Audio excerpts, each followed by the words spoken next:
तो आज हम जिस किताब पर बात करने वाले हैं उसने शायद पूरी सेल्फ हेल्प की दुनिया को ही एक नई शक्ल दी है। सोचें और दौलतमंद बने। हाँ, नेपोलियन हिल की। और ये कोई ऐसी वैसी हवा हवाई बातों वाली किताब नहीं है ना? बिल्कुल नहीं। इसकी जो नींव है वो एंड्रयू कार्नेगी के कहने पर रखी गई थी। उन्होंने हिल को मतलब 20 साल का एक प्रोजेक्ट दिया। 20 साल? हाँ, कि जाओ और 500 से ज्यादा कामयाब लोगों से मिलो, जैसे हेनरी फोर्ड, थॉमस एडिसन। बड़े बड़े नाम। हाँ, और पता लगाओ कि उनकी कामयाबी का राज क्या है। तो आज हमारी कोशिश क्या है? क्या हम ये समझने वाले हैं कि ये बस पॉजिटिव थिंकिंग का कोई पुराना वर्जन है, या इसमें वाकई कोई ठोस फॉर्मूला है। हाँ, कि कैसे एक विचार को हकीकत में बदला जा सकता है, चाहे वो दौलत हो या जिंदगी का कोई और बड़ा मकसद। और यही बात इसे दिलचस्प बनाती है। देखिए, टाइटल तो है दौलतमंद बने, पर इसका असली दर्शन पैसा कमाने से कहीं ज्यादा गहरा है। मतलब ये किसी भी लक्ष्य के लिए एक ब्लूप्रिंट जैसा है। बिल्कुल। हिल का तर्क ही यही है कि सफलता कोई तुक्का नहीं है, वो एक विज्ञान है। जिसके अपने नियम हैं। हाँ, और जिसे कोई भी सीख कर लागू कर सकता है। चलिए तो फिर इसी विज्ञान की पहली परत हटाते हैं। किताब की शुरुआत ही एक बहुत दमदार विचार से होती वो है। प्रबल धधकती हुई इच्छा वाली बात। हाँ, वही कि हर बड़ी कामयाबी की जड़ में यही होती है। सिर्फ चाहना काफी नहीं है, एक जुनून होना चाहिए जो आपके दिमाग पर हावी हो जाए। और चाहने और जुनूनी इच्छा में जमीन आसमान का फर्क है। क्या फर्क है? देखिए, चाहना मतलब काश मैं अमीर होता, ये एक निष्क्रिय अवस्था है। पर धधकती हुई इच्छा एक सक्रिय जुनून है। अच्छा। इसको समझने के लिए किताब में एडविन सी बर्न्स की जो कहानी है वो मुझे हमेशा हैरान करती है। हाँ, बताइए। बर्न्स सिर्फ थॉमस एडिसन के लिए काम नहीं करना चाहते थे। वो उनके बिजनेस पार्टनर बनना चाहते थे। बिल्कुल, और ये बहुत बड़ा अंतर है। हाँ, ये कहानी तो सुनने में ही लगभग नामुमकिन लगती है। एक आम लड़का, जेब में एक पैसा नहीं। और वो मालगाड़ी पकड़कर एडिसन के शहर पहुंच जाता है, सिर्फ एक धुन के साथ। बस एक धुन कि पार्टनर बनना है। जब वो एडिसन के ऑफिस पहुंचा तो उसके पास कुछ भी नहीं था जो उसे दूसरों से अलग दिखाए। सिवाय उसकी आंखों में उस दृढ़ता के। बिल्कुल। और एडिसन जैसे जीनियस ने उस चीज को, उस दृढ़ता को पहचान लिया। उन्होंने बर्न्स की आंखों में देखा कि ये लड़का यहाँ सिर्फ नौकरी मांगने नहीं आया। वो तब तक नहीं जाएगा जब तक उसे वो नहीं मिल जाता जो वो चाहता है। एकदम। तो एडिसन ने उसे एक बहुत छोटा मोटा काम दे दिया, जैसे कि शायद फर्श साफ करने का। अब ज्यादातर लोग तो हफ्तों में ही हार मान लेते हैं ना, लेकिन बर्न्स ने इंतजार किया। तो यहाँ से बात आगे कैसे बढ़ी? मतलब सिर्फ इच्छा से तो कोई पार्टनर नहीं बन जाता। नहीं बनता। यहीं पर दूसरा और शायद सबसे जरूरी सिद्धांत काम आता है, अटूट विश्वास। विश्वास? बर्न्स की इच्छा को इस विश्वास का सहारा था कि वो एक दिन मौका जरूर बनाएगा। और मौका आया। कैसे? एडिसन ने एक नई डिवाइस बनाई थी, एडिसन डिक्टेटिंग मशीन। अच्छा। उनके अपने सेल्समैन उसे लेकर ज्यादा उत्साहित नहीं थे। उन्हें लगा इसे कौन खरीदेगा। और बर्न्स ने इसी में अपना मौका देखा। एकदम। वो सीधे एडिसन के पास गया और कहा, मैं इसे बेचूंगा। और उसने बेचा। न सिर्फ बेचा, बल्कि इतनी कामयाबी से बेचा कि एडिसन ने उसे पूरे देश में उस मशीन को बेचने का कॉन्ट्रैक्ट दे दिया। अरे वाह। और इसी साझेदारी से वो मशहूर नारा बना, made by Edison and installed by Burns. कमाल है। बर्न्स बहुत अमीर बने, लेकिन पैसा तो बस नतीजा था। असली कहानी यह है कि कैसे एक मजबूत विचार हकीकत बन गया। ये तो वाकई कमाल की कहानी है। पर ये सब बिजनेस और करियर की बातें हैं। क्या ये विश्वास का सिद्धांत मतलब निजी जिंदगी में भी काम करता है? किताब में इसका एक और भी ज्यादा चौंकाने वाला और व्यक्तिगत उदाहरण है, अच्छा। जो खुद लेखक नेपोलियन हिल की अपनी जिंदगी से है। जब मैंने इसे पहली बार पढ़ा तो मेरे रोंगटे खड़े हो गए थे। ऐसा क्या था? उनके बेटे ब्लेयर का जन्म बिना कानों के हुआ था। ओ। डॉक्टरों ने साफ कह दिया था कि वो जिंदगी भर न सुन पाएगा और न। ना बोल पाएगा। ये तो किसी भी माता पिता के लिए सुनना मतलब दिल तोड़ने वाला है। बिल्कुल। लेकिन हिल ने उन्होंने डॉक्टरों के इस फैसले को मानने से इनकार कर दिया। उन्होंने क्या किया? उन्होंने अपने दिमाग में ये ठान लिया कि उनका बेटा सुनेगा और बोलेगा, और उन्होंने इस विश्वास को अपने बेटे के दिमाग में डालना शुरू कर दिया। वो उसे ऐसी कहानियां सुनाते थे? हाँ, जिससे उसे ये यकीन हो जाए कि उसकी ये कमी अस्थायी है। वो उसे बार बार दोहराते थे कि वो एक दिन सामान्य जीवन जिएगा। उन्होंने किसी भी नेगेटिव विचार को अपने या अपने बेटे के दिमाग पर हावी नहीं होने दिया। और इसका नतीजा क्या? ये काम किया? और नतीजा किसी चमत्कार से कम नहीं था। धीरे धीरे उस लड़के के अंदर सुनने की क्षमता विकसित होने लगी। कैसे? मतलब वैज्ञानिक रूप से? विज्ञान कहता है कि ध्वनि की तरंगें हड्डियों से भी गुजर सकती हैं। खैर, ब्लेयर ने पूरी तरह से एक सामान्य जीवन जिया, कॉलेज गया, एक सफल करियर बनाया। तो ये कहानी दिखाती है कि एक इंसान का मजबूत विश्वास दूसरे की हकीकत को भी बदल सकता है। हाँ, ये सिर्फ अपने लिए नहीं, दूसरों के लिए भी काम करता है। ठीक है, तो हमारे पास कामयाबी की रेसिपी के 2 शुरुआती तत्व है, एक प्रबल इच्छा और अटूट विश्वास। ये तो हो गया क्या और क्यों। लेकिन अब आते हैं कैसे पर। सिर्फ इच्छा और विश्वास से तो काम नहीं चलेगा ना, उसे हकीकत में बदलने के लिए कोई ब्लूप्रिंट भी तो चाहिए होगा। बिल्कुल सही पकड़ा आपने। यहीं पर कल्पना और योजना का रोल आता है। अच्छा। किताब कहती है कि इच्छा और विश्वास को एक वर्कशॉप की जरूरत होती है, जहां उन्हें आकार दिया जा सके। और वो वर्कशॉप है हमारी कल्पना। बिल्कुल, कल्पना ही वो जगह है जहां हमारे विचार पहली बार एक ठोस शक्ल लेना शुरू करते हैं। कोका कोला की कहानी इसका एक क्लासिक उदाहरण है ना? हाँ, बिल्कुल। एक विचार जो एक पुरानी केतली से शुरू हुआ और आज पूरी दुनिया में। पर आज के जमाने में ये सोचना भी मुश्किल है कि सिर्फ $500 और एक आइडिया से इतना बड़ा साम्राज्य खड़ा हो सकता है। सही बात है।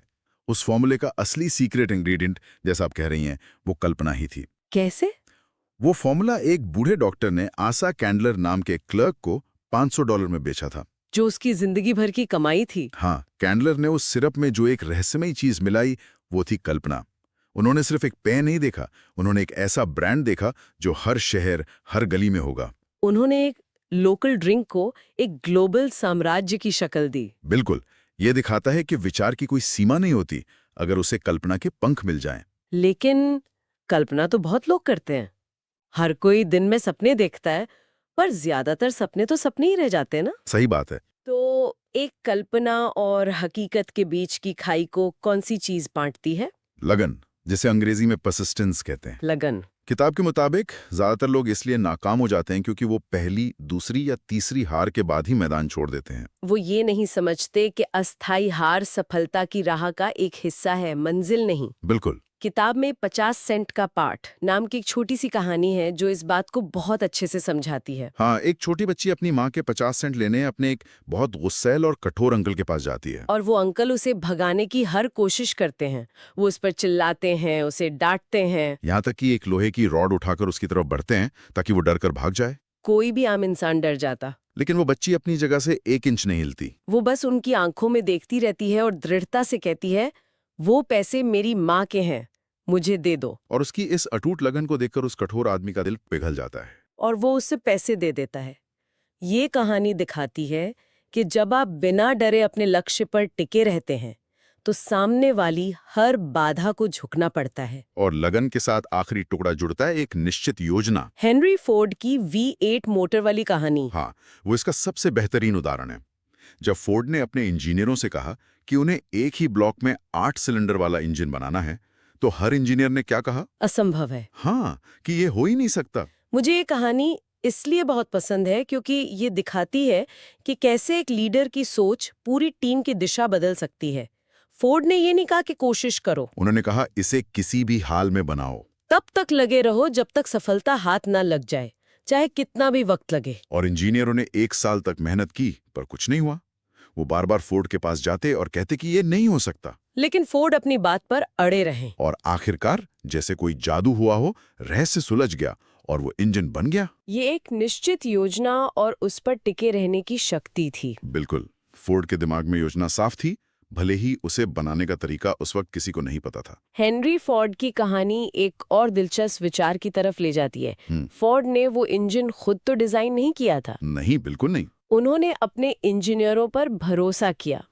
ये किताब के एक और बड़े सिद्धांत की ओर इशारा करता है, मास्टरमाइंड का सिद्धांत। हाँ। क्या ये सिर्फ टीम वर्क या नेटवर्किंग का कोई फैंसी नाम है? नहीं, ये उससे कहीं ज्यादा है। नेटवर्किंग अक्सर लेन देन वाली होती है। आप मेरे लिए कुछ करें, मैं आपके लिए कुछ करूंगा। ठीक है। टीम वर्क एक प्रोजेक्ट पर मिलकर काम करना है। लेकिन मास्टरमाइंड का मतलब है एक निश्चित लक्ष्य के लिए 2 या 2 से ज्यादा दिमागों का इस तरह मिलना कि एक तीसरा अदृश्य और ज्यादा शक्तिशाली दिमाग बन जाए। मतलब एक साझा चेतना बनाने जैसा। हाँ, बिल्कुल, जहां हर कोई अपनी पूरी ऊर्जा और ज्ञान झोंक देता है। इसका कोई बड़ा उदाहरण? सबसे बड़ा उदाहरण है यूएस स्टील कॉरपोरेशन का बनना। अच्छा। ये 3 दिमागों का मेल था। एंड्रयू कार्नेगी का विजन, चार्ल्स श्वाब की प्रेरक भाषण देने की क्षमता और जेपी मॉर्गन की पूंजी। बिल्कुल, इन तीनों में से कोई भी अकेला ये काम नहीं कर सकता था। लेकिन जब इन तीनों का मास्टरमाइंड बना तो उन्होंने उस समय का दुनिया का सबसे बड़ा कॉरपोरेशन खड़ा कर दिया। तो मतलब आपको सब कुछ जानने की जरूरत नहीं है। नहीं, आपको बस उन लोगों के साथ जुड़ना है जो जानते हैं। और ये सारे बड़े फैसले, चाहे फोर्ड का V8 इंजन हो या यूएस स्टील का बनना, इन सब में एक चीज कॉमन है, तुरंत और मजबूत फैसले लेने की क्षमता। हाँ, किताब तो इस पर एक बहुत बड़ा दावा करती है। वो कहती है कि 25,000 असफल लोगों के विश्लेषण के बाद असफलता का नंबर 1 कारण निर्णय की कमी है। यानी टालम-टोल की आदत। ये तो बहुत बड़ी बात है। ये वाकई में बहुत बड़ा सबक है। किताब के अनुसार जो लोग कामयाब होते हैं वो फैसले जल्दी लेते हैं। क्यों? क्योंकि उनके लक्ष्य को लेकर उनके दिमाग में स्पष्टता होती है और एक बार फैसला लेने के बाद उसे बहुत धीरे-धीरे बदलते हैं, अगर बदलते भी हैं तो। जबकि जो लोग असफल होते हैं वो फैसले बहुत धीरे-धीरे लेते हैं और फिर उन्हें बहुत जल्दी और बार-बार बदलते रहते हैं। वो हमेशा दूसरों की राय से प्रभावित होते रहते हैं। तो अगर हम आज की सारी बातचीत को समेटें तो निचोड़ यही निकलता है कि सफलता कोई जादू या रहस्य नहीं है। नहीं, ये एक रेसिपी की तरह है। हाँ, जिसके कुछ तय सिद्धांत हैं। एक धधकती हुई इच्छा से शुरू करो, उसे अटूट विश्वास का ईंधन दो, कल्पना की वर्कशॉप में उसे एक योजना की शक्ल दो और फिर लगन और मजबूत फैसलों के साथ उस पर काम करते रहो जब तक वो हकीकत न बन जाए। बिल्कुल। लेकिन इस पूरी कहानी में एक विलन भी है। वो क्या है? किताब के मुताबिक इन सभी सिद्धांतों को लागू करने की राह में सबसे बड़ा रोड़ा है डर के 6 भूत। अच्छा, ये क्या है? गरीबी का डर, आलोचना का डर, खराब सेहत का डर, प्यार खोने का डर, बुढ़ापे का डर और मौत का डर।